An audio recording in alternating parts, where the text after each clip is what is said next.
lucky to come here to Austin, to manage. The title is high performance director. So working with the coaches to manage the training program and then manage, medical, sports science, nutrition, psychology, all those teams work within my department, but closely with the head coach.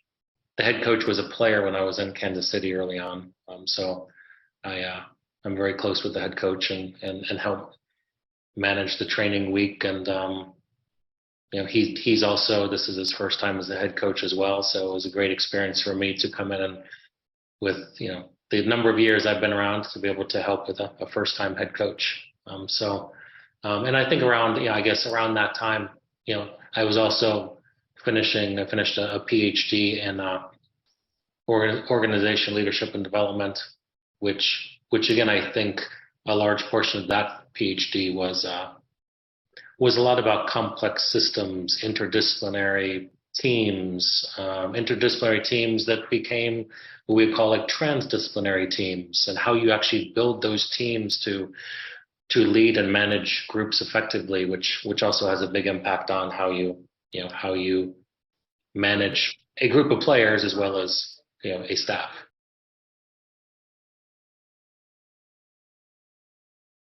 It's funny because I think you can know about science, but there's a certain level, I think, as you become a leader, where you have to understand how to manage teams, right, and how you bring in the right people, and again, I think there's a complex systems part of this where technology is developing very fast. Teams, professional sports are developing very fast. The number of staff members are increasing. What you're doing with data, how you're communicating with players, like all of those things, there's so much complexity in that environment that doing a PhD in, let's say, in sports science, on hamstring injury prevention, that only helps so much. I think it's how we put together teams and manage teams and manage environments that really helps one be successful. So.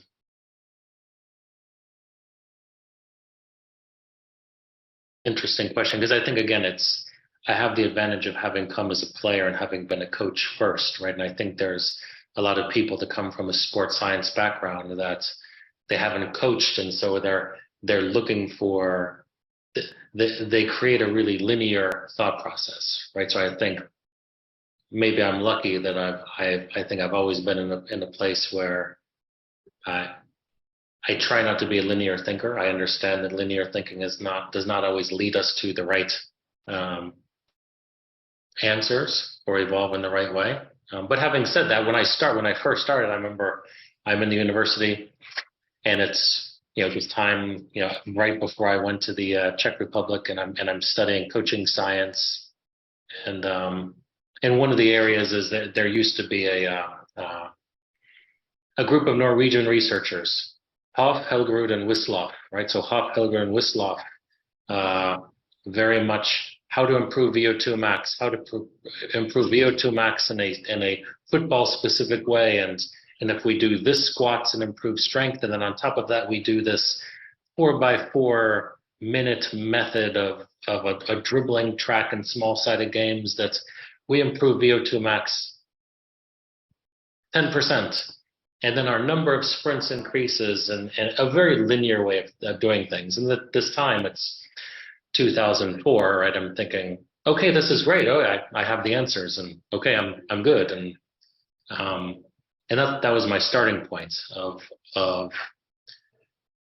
how you. At first, I think as a young practitioner, you see research and you see something that might apply, and you say, okay, this is good. This is going to make what I do better.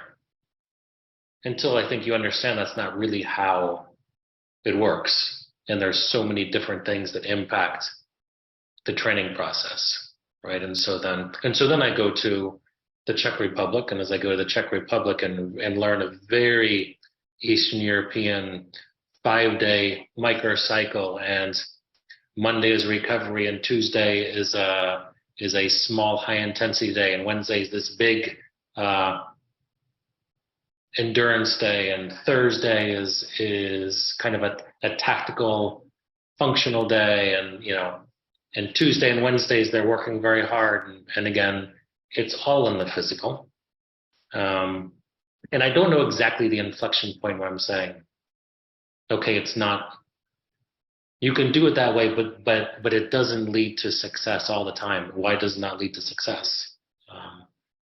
And then I think also when you are around very special players too, like I think when you're around very talented, very special players, then it changes your view of how people respond to.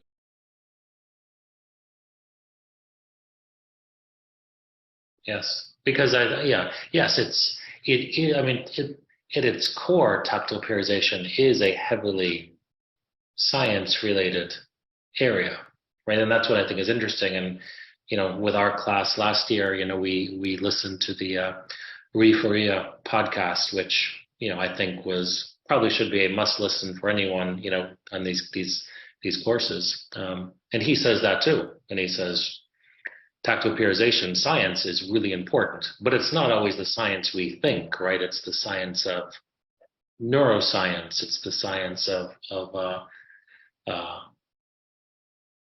Antonio Damasio and emotions, and as well as understanding what's happening within the game, and also the physical demands in the game, and then understanding, if you understand all those things properly, understanding the dynamic systems and the non-linearity of how athletes respond, right? And I think that then helps you kind of step back from things. And I would say, and even in that podcast where Rhea says, when it's very provocative, right? Because he talks about GPS and he talks about sports science, and he says, but I believe in science. Neuroscience might be the most important part of understanding the football player, right? And how they process information and how they learn and how they see the game. So yeah, I think from that standpoint, science is really, really important. And all of those elements of science outside of purely physical outputs are important when you're also understanding physical outputs.